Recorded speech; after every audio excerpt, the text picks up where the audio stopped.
Tumama ang malakas na lindol sa Davao del Sur kaninang umaga. Wala mang pinsala, iba yung pag-iingat pa rin ang payo ng mga otoridad sa publiko. Narito ang agenda report ni Paulo Barcelon.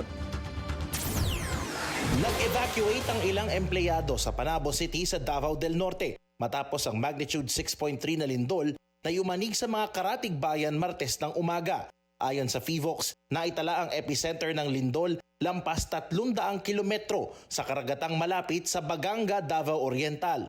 Naramdaman din ito sa Bislig sa Surigao del Sur, sa Davao City at maging sa Digos at Katiil sa Davao Oriental.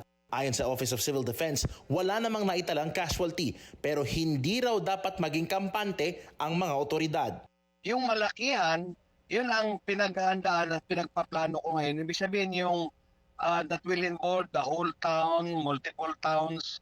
Yung parabagang the big one in Metro Manila. Disyembre 2023 nang huling maganap ang malakas na lindol sa Davao Region nang tumama ang magnitude 7.6 quake sa Hinatuan, Surigao del Sur dahil ito sa paggalaw ng Philippine Trench. What if kung aabot ng mga 8 o 8.5?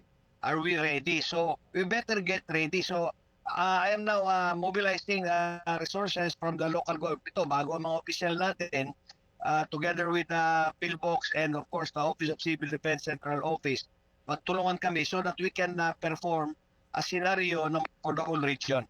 Noong nakaraang linggo lamang, ginanap sa Dipolog City ang second quarter National Simultaneous Earthquake Drill, kung saan sinabi ni Civil Defense Chief Undersecretary Ariel Nepomuceno na kulang pa rin ang long-term engineering solutions laban sa mga kalamidad.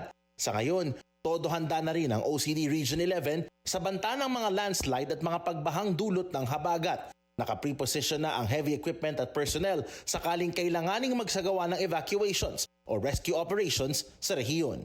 Para sa agenda, Paulo Barcelon, Billionario News Channel.